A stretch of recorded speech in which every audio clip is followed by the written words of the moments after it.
Mao ni usa sa kanang favorito kay nga mga verses or ebanghelyo, no? Kani sa kapitulo 30. Favorito gyud ni siya kayo. So tanaw nato, no? Ako naman ni presentar sa inyo.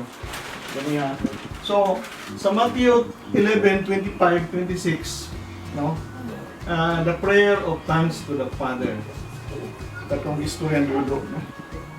So, ang iyang prayer nga, Lord of heaven and earth, no? Kuan ba, majestically nga gi-present yun sa ang prayer ba ni Jesus, no? O ingon dudo nga makita nimo ang relasyon sa amahan o sa anak, no? Ni Jesus o sa ato ang Ginoo, no? Lord God of heaven and earth, no? Dako kay po din siya og kanang dako kay kahulugan ning earth, no? Makita ninyo na kingdom of the kingdom of God here on earth. Napo gitawag nato kingdom of heaven, no? So ngayon ka nga, so may diferensya na. Ang kingdom of God mo matapos sa pag-anhin ni Jesus Christ o mo padayon sa kingdom of heaven paghuman sa judgment, no? Something like that, nga na mo na magdungan yun na siya heaven and earth. Kaya ang Ginoo gimahal yun niya ang earth, kay ang earth diha nagtagbo ang kananaang pollen nga mga tao gikan sa sala ni Adan, diha nagtagbo sa kalibutan para magtali o maghiusa o maluwas. So muna dubli na siya. Muna yung pasabot anak, no? So, the wise and understanding nga wala kuno gani gipasabot, no?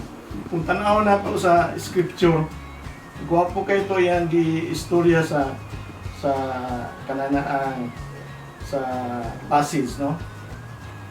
Tanaw nimo sa passage sa verse 25. At that time Jesus declared, I thank thee, you Father, Lord of heaven and earth, that thou hast hidden these things from the wise and understanding, and revealed them to the children or to the babes, no? To the infants. So, kananaang anay gitawag gidugang siya, this is pleasing, no? This is Father.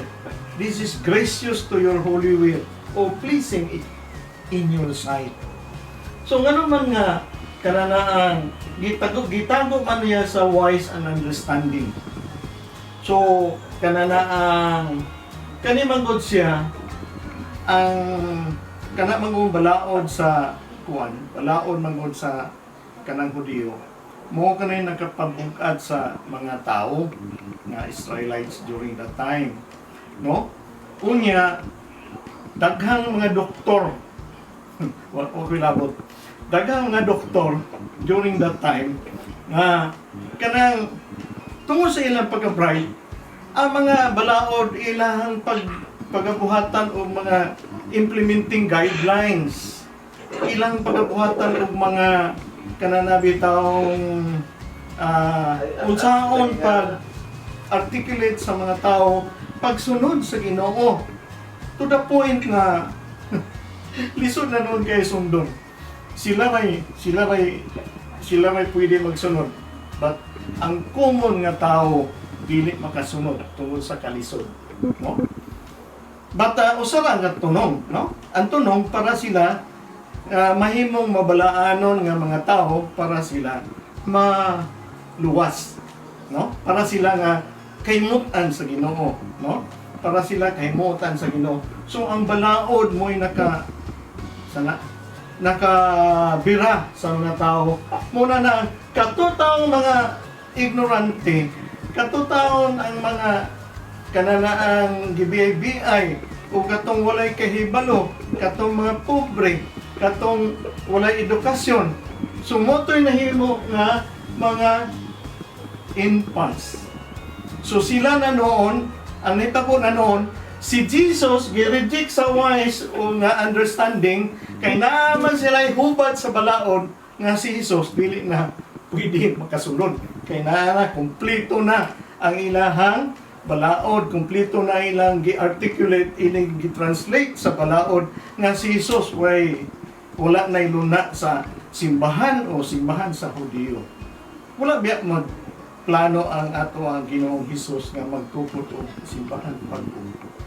Wala siya magplano nga magtukod og community. Wala. Iya lang gi hatag ang bag-o. Iya lang gihatag nga siya mo'y Misaya. Siya mo'y manulunda og bag-o nga mga pamaagi at ilang buhaton para pagpreparar sa mga tao.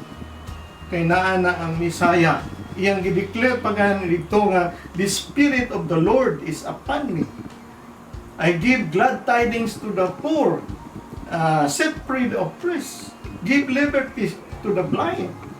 Today, the gospel is being fulfilled upon your hearing. Kung sa gitabo, giadto siya pangpang, ihulog na unta siya. Kaya nga naman si Jesus, wala magplano nga utrohon niya ang community. Iya lang gitagaan o bag-o nga panghunahuna, bag-o nga direksyon. Kung sinitabo, ang community sa mga Hudiyo, ang sinaguga, wala magdawat sa iya, gi-reject siya. Amen? Ha?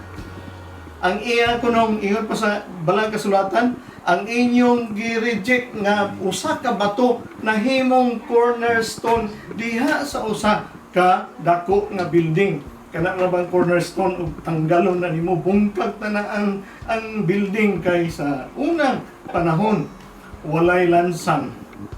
Puro ra na bato nga gipangsilsilan para musigo gyud umayo. No? Mo na nitabo, wala siya mag-utro sa community, wala. Dili siya gusto magbuhat og bag-ong community o bag-ong simbahan. Ba't wala man siya dawata? Amen? So muna siya pasabot nga, ang katunan ng mga infants, mga ignorante, muuwi gadawat saya ang kato mga learned, kay naanatanan sa ila, ibalo na sila ug unsa nga simbahan, wala magdawat saya kung sa nitabo. Na sila na noon ang nangapilde. No? So, pleasing in your sight, Lord, nga naman. Kay ang katunon noon nga mga unchurched, kay kung tataw ni mo, kung nagbuhat niya sila o mga balaod, nasunod pa sa mga tao, kinabag ang tao, wala masunod. Muna sila, diadto sa Ginoo, kay nga man siya nga, for my yoke is easy, and my burden is light. Nga naman ang naamanayok, nga mahibig ayo, tungod sa balaod, tungod sa mga ilahan, mga implementing guidelines sa ilang simbahan. No? Sobra rat ayo. Ang covenant nila gi-translate og maayo. Mo na usahay, magbantay ta usahay pod sa ato ang mga ginabuhat. Kay basig kita po nakaangin nga naglisod-lisod ang atong mga katawhan. Di kita magpasulabi. No? Kay usahay, kay balo na kahit sa ato ang Bible study, muna na po tag si kinsa. No? Di kita mag self-righteous kay wala gyoy may laki sa atubangan sa Ginoo. Amen. No? In 11:27, Jesus the way to the Father. It is an intimacy between Jesus and Joseph. No? Nga naman, so wala pa si Jesus sa 30 years old niya nga iyang i-proclaim ang iyang mission. Nag-retreat siya dito sa 40 days sa desert. No, pagmana na ning proclaim dayon siya sa iyahang kananaang mission. Katong gingon ako nga the Spirit of the Lord is upon me.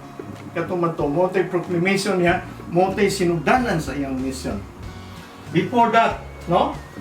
Siya mismo nagpuyo. Wala lay scriptural nga basis kay wala may kuwan sa kanang pagtubo ni Jesus sa iyang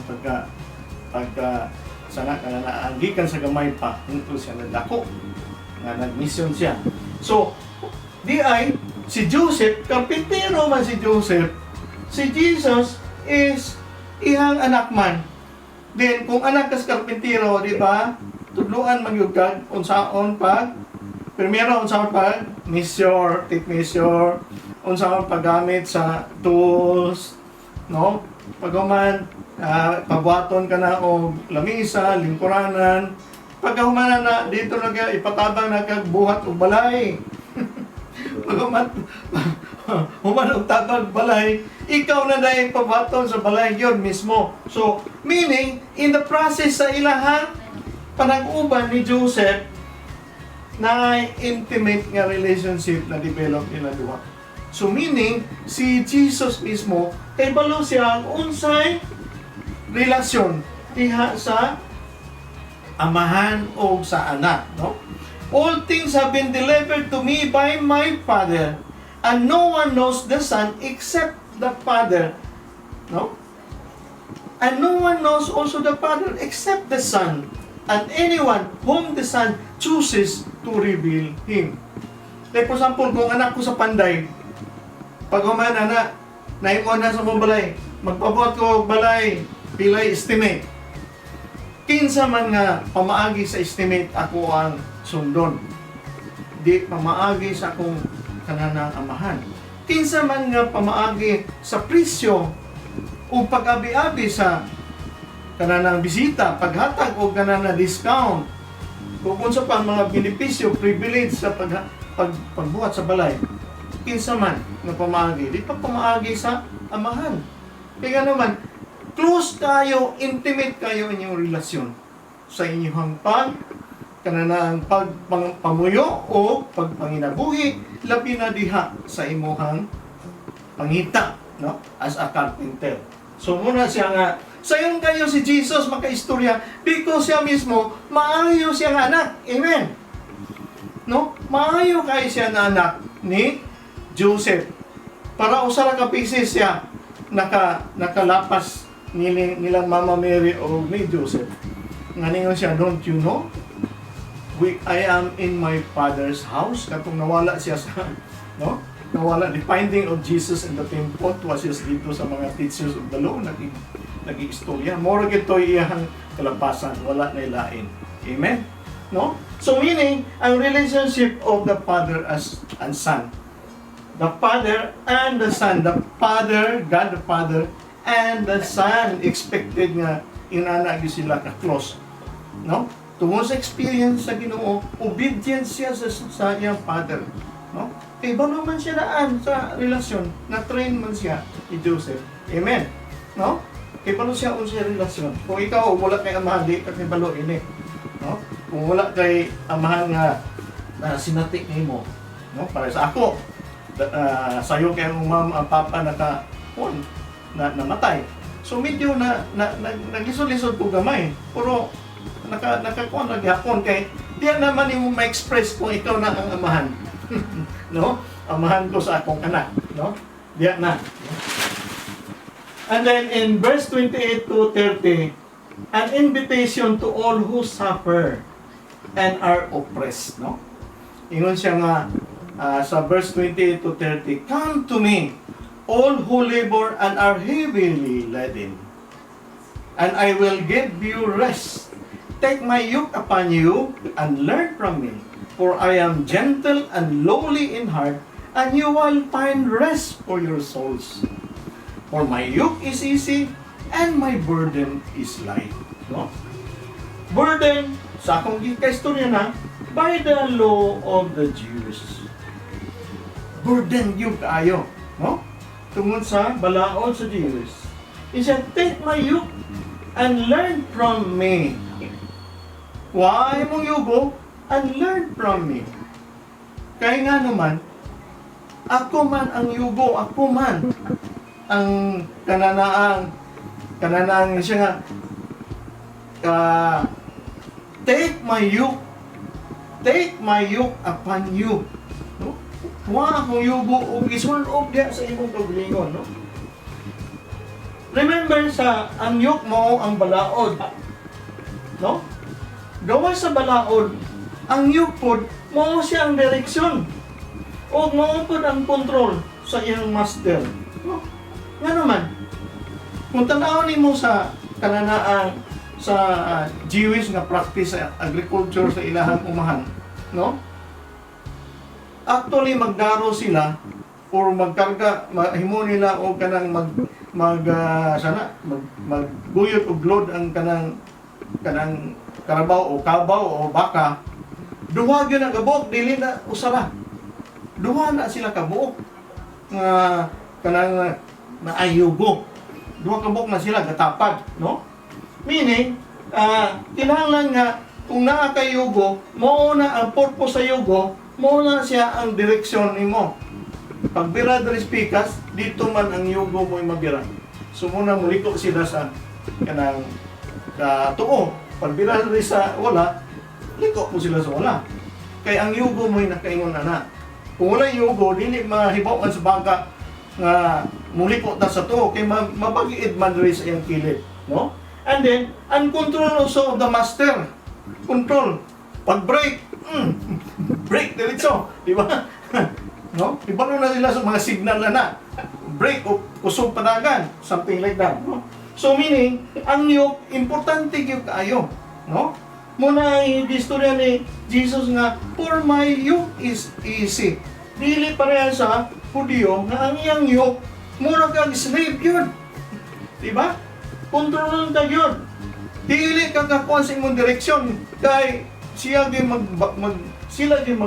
magkuha mo ng stricto ba ang balaod sa Hudyo, no? Muna siya ipareha niya og kanang yugo nga nahimong loop, nahimong direksyon, nahimong control, no? Kay duha man ka option na diha. Kinahanglan nga teamwork yun ang duha ka buok nga magusara magbuyor, kung dili natin, di magbulag sila, no? Lisod yung kayo. So muna ang yugo sa gisir. Ang imo ring yugo day, gisir sa uban, nga kinahanglan mag-team mo. But sa ang Jesus, it is easy, no? No? Ang kang Jesus ngayon, Christos, manageable. Dali na nimo manage, na-distribute pa ang load evenly. Ang load kuno na-distribute evenly kay ang iyang yoke maayo gyud pagka-plaster, amen. Una-una ra gud og nakayugo og dili plastado sa imong liog, luog-luog gamay.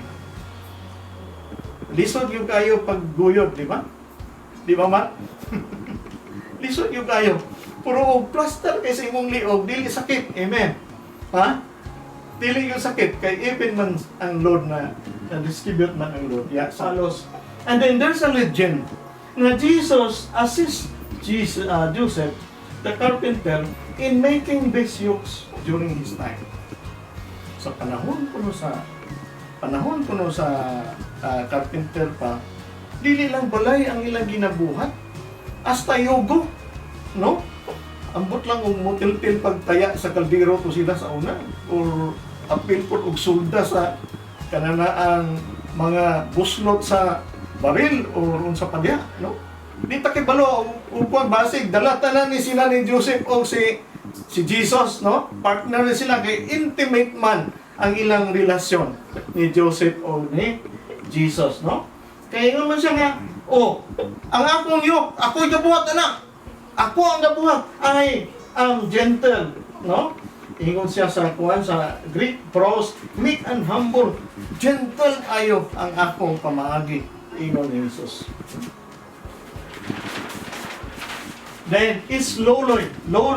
Sa Grego na apisnos, lowly in heart, and you will find rest for your soul. No? Kanang makapahulay kuno pa sa imuhang kanang kalag. Kay kung tanaw nato og balaod man dayto, burden kaayo na balaod, dili nato masunod kay grabe ka kanana ang lisod kay sundong. Stricto kaayo, no? Kanang rights lang sa Hudiyo paghugas sa plato. Rights lang paghugas sa kanana ang mga kaptangan. Rights lang diha sa mga babae nga gipangrikla, dili ka kasulod sa templo. Rights sa mga bata, pagpasuso, o rights sa mga ulitao o mga dalaga na, no? ilang bunyag, mao ang circumcision, and so forth and so on. Grabe yun, kanang stricto yung ayo, no? So, burdensome din. Ang imog yung kanag makapahulay. Nga naman, during that time sa law nga imuhang pagkasundon gikan sa Hudiyo, dili makapahulay kay wa man gyud ka kasunod. No? Ang may tabo na doble ang imuhang sundon. Istrikto pa ang balaod sa pagkulikta sa mga Levites. Kulikta sa tax. Istrikto pa ang simbahan. Unsa man yung pagsunod, be? Unsa man yung pagsunod? Duha ka balaod ang imuhang gisundan.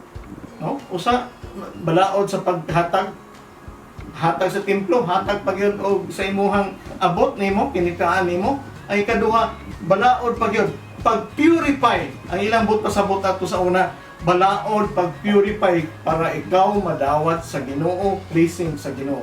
Nan pag-purify puro balaod, di ba? Saan naman ang karon? Ha? Burden ka burden. Grabe ka burden. So dili gyud makapahulay imong kalag. Kung sa nitabo, wala gyud di ka kampo. Ha?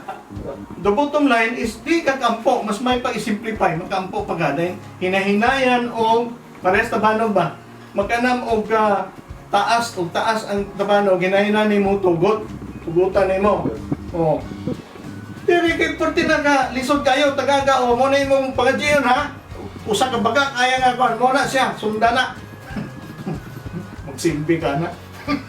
Di ikaw magsilbi. Gawas pa dili ka edukado, no?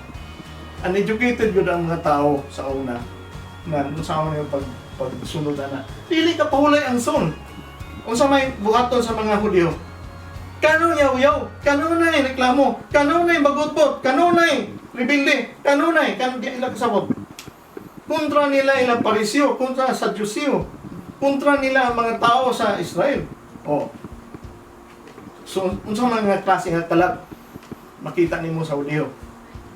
Ha? Di ba? Oh.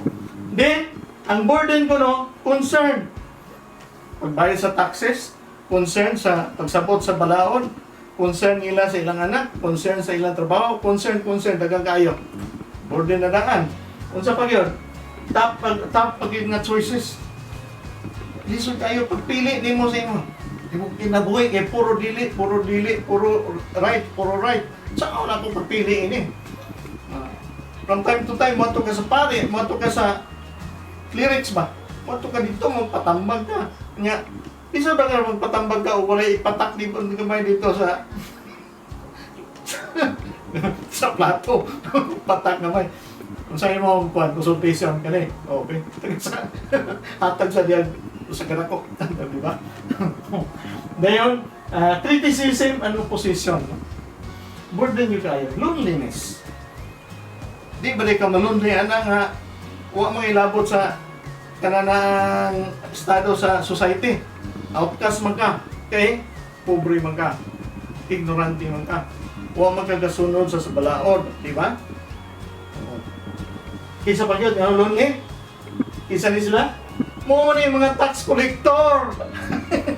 Kani sila mo na yung mga tax collector.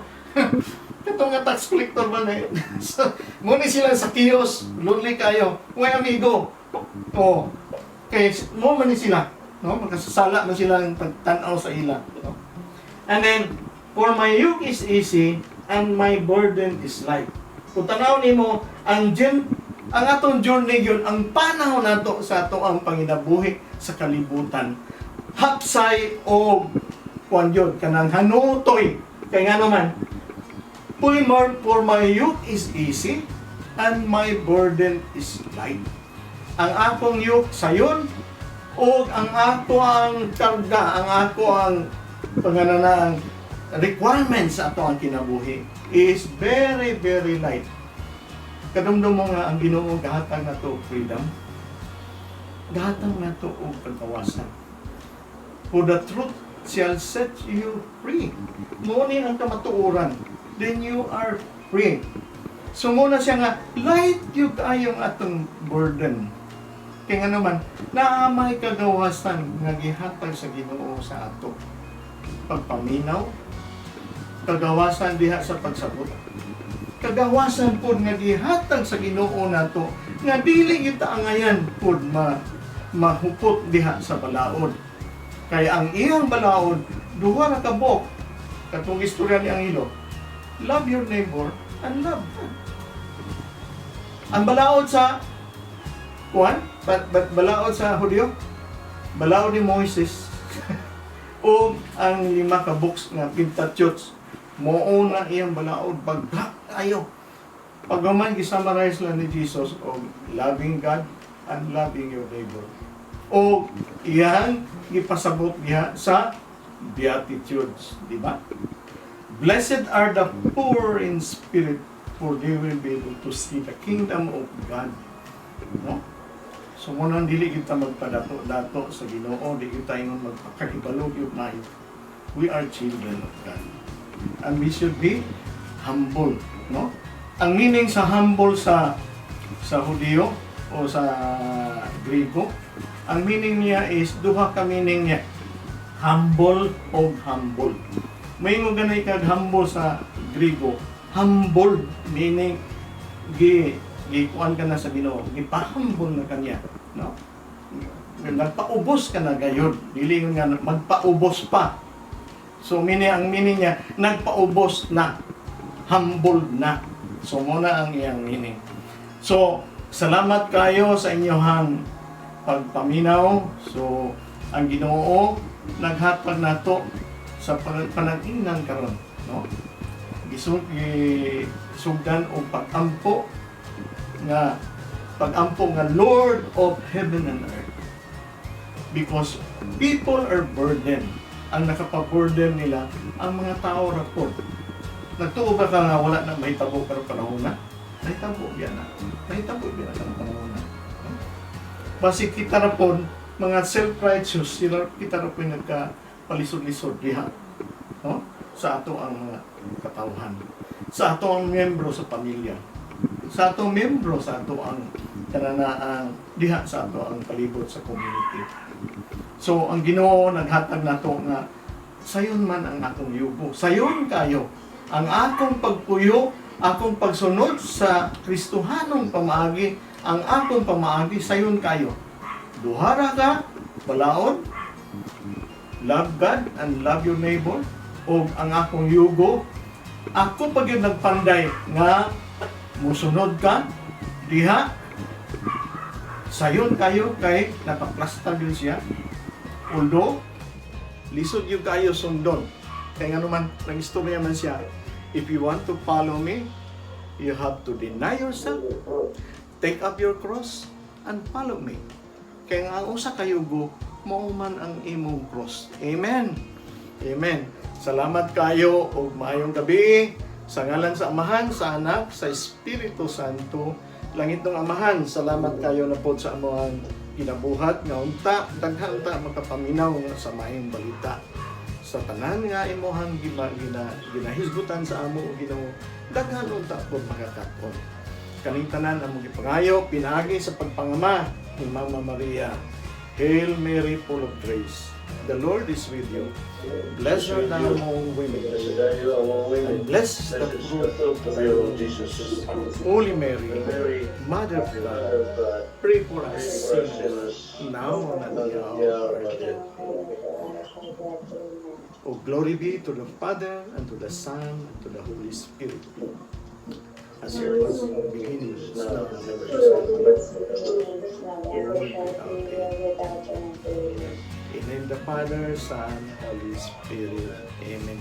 Maayong gabi sa tanan.